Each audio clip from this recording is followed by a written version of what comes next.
نحمده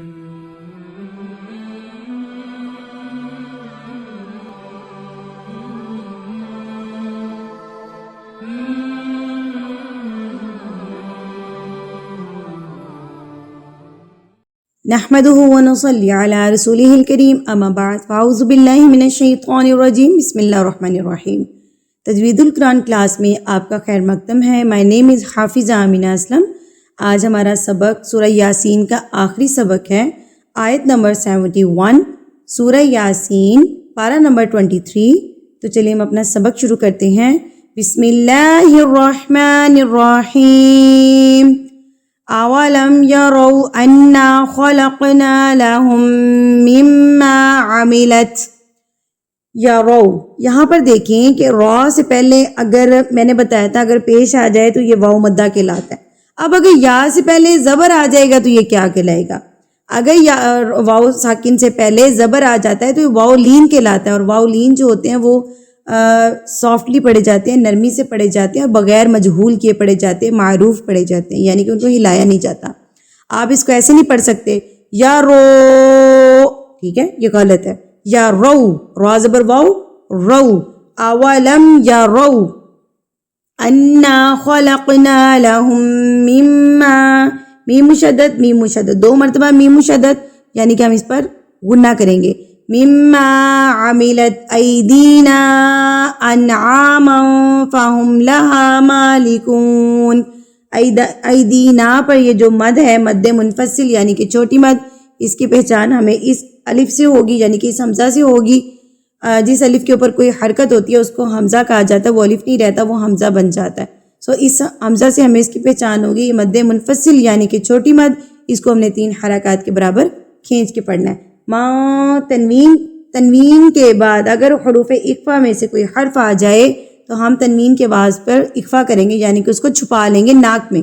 انعاما، ٹھیک ہے، انعاما فہم لہا مالکون، وَذَلَّلْنَاهَا لَهُمْ فَمِنْهَا رَكُوبُهُمْ وَمِنْهَا يَأْكُلُونَ۔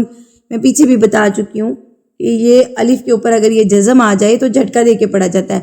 یأکلون، یاکلون غلط ہے، ٹھیک ہے، یأکلون۔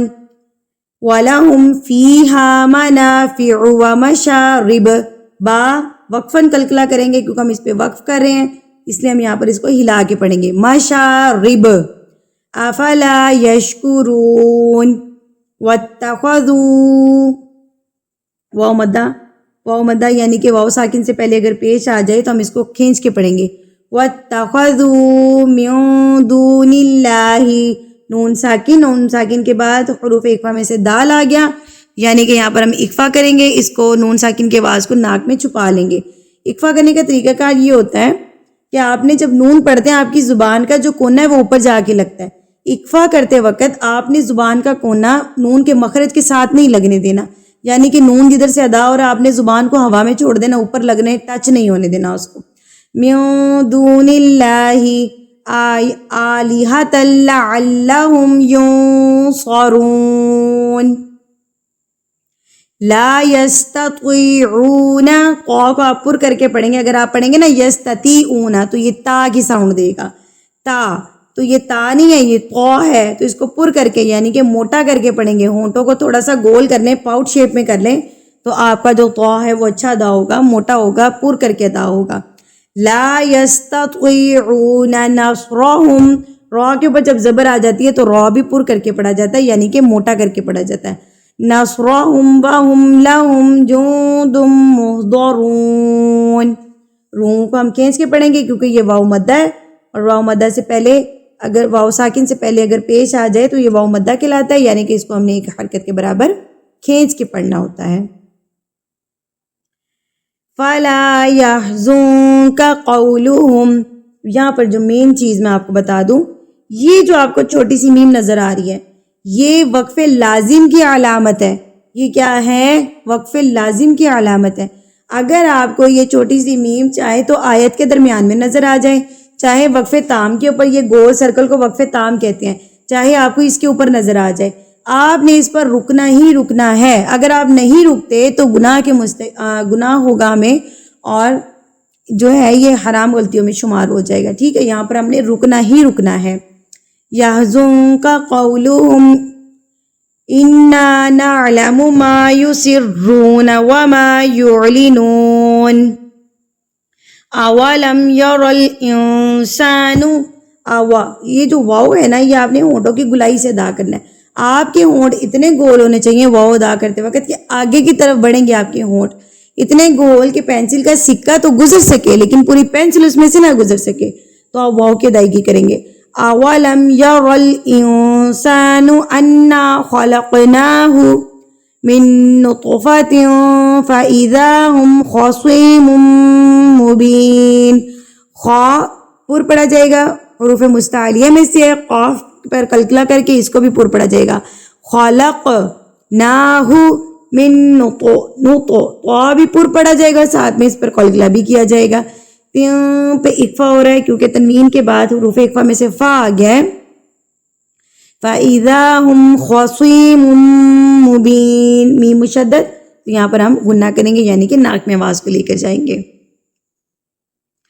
وَضَرَبَ لَنَا مَثَلًا وَنَسِيَ خَلْقَهُ قَالَ مَن يُحْيِي الْعِظَامَ وَهِيَ رَمِيمٌ. اچھا, یہاں پر ادغام ہو رہا ہے. یہ تو جو تجوید کو جانتے ہیں ان کو تو پتہ ہے یہاں پر ادغام ہو رہا ہے کہ نون ساکن کے بعد حروف یرملون میں سے کوئی حرف آ جائے تو ہم نے اس کو مدغم کر دینا نون ساکن کو, اور ہم نے اس کو یہاں پر غنہ کے ساتھ ادغام کرنا ہے. اب جو تجوید کو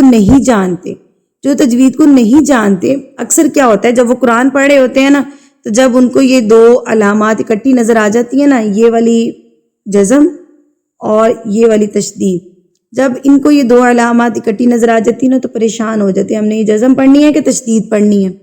تو پھر کیا کرتے ہیں, دونوں کو پڑھے ہوتے ہیں, نون بھی پڑھے ہوتے ہیں یا بھی پڑھے ہوتے ہیں.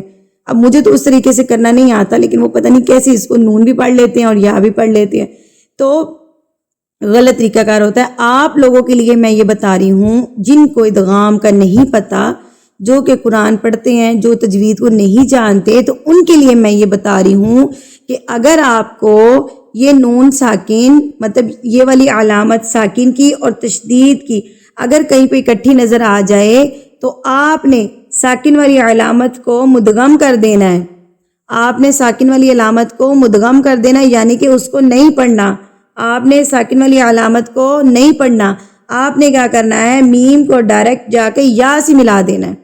آپ نے میم کو یا سے ملا دینا جا کے, جو نون ساکن ہوگا, جو ساکن ہوگا اس کو آپ نے نہیں پڑھنا, اس کو آپ نے مدغم کر دینا یعنی کہ اس کو ملا دینا ہے. میں, ٹھیک ہے, من یحیی العظام وہی رمیم قل یحییہا الذی انشأہا اول مرہ. یہ گول تا وقف کی صورت میں گول ہاں میں تبدیل ہو جاتی ہے, گول تا وقف کی صورت میں گول ہاں میں تبدیل ہو جائے گی, اس لیے ہم اس کو پڑھیں گے مرہ. اب اس کو پڑھیں گے مرہ. وَهُوَ بِكُلِّ خَلْقٍ عَلِيمٍ. ٹھیک ہے, خا بھی پر پڑھا جائے گا, قاف بھی پر پڑھا جائے گا. خلق علیم الذي جعل لكم من الشجر الاخضر. ضاد پر پڑھا جائے گا, خا بھی پر پڑھا جائے گا. نارا, را میں پر پڑھنا تھا, ٹھیک ہے, ساتھ میں اس کے اوپر کیا آ گیا, دو زبر آ گئی یعنی کہ تنوین آ گئی. اب تنوین کے بعد حروف اخفا بھی آ گیا, تو یعنی کہ ہم یہاں پر اخفا کریں گے. نارا فَإِذَا أَنْتُمْ مِنْهُ تُوقِدُونَ. أَوَلَيْسَ الَّذِي خَلَقَ السَّمَاوَاتِ وَالْأَرْضَ بِقَادِرٍ عَلَىٰ أَن يَخْلُقَ مِثْلَهُمْ بَلَىٰ وَهُوَ الْخَلَّاقُ الْعَلِيمُ. إِنَّمَا أَمْرُهُ إِذَا أَرَادَ شَيْئًا أَن يَقُولَ لَهُ. ہاں الٹا پیش ہو, اس کو بھی آپ نے ایک حرکت کے برابر کھینچ کے پڑھنا ہے. کن فیکون. اچھا جی, اس آیت میں دیکھیے 3 مرتبہ مد منفصل, تو برابر آپ نے اس کو کھینچنا, یہ کم زیادہ نہیں کرنا. انما امرہ اذا, 3 حرکات کے برابر, ٹھیک ہے.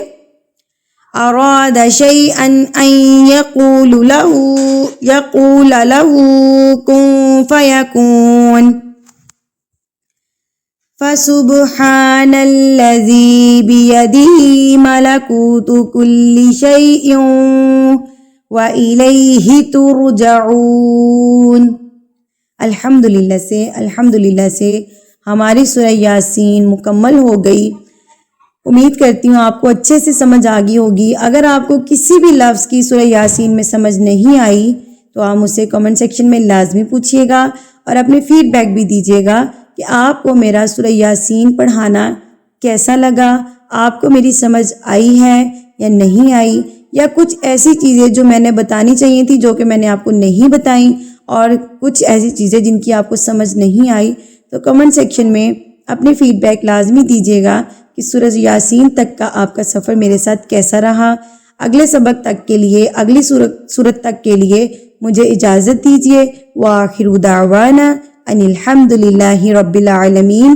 السلام علیکم ورحمۃ اللہ وبرکاتہ۔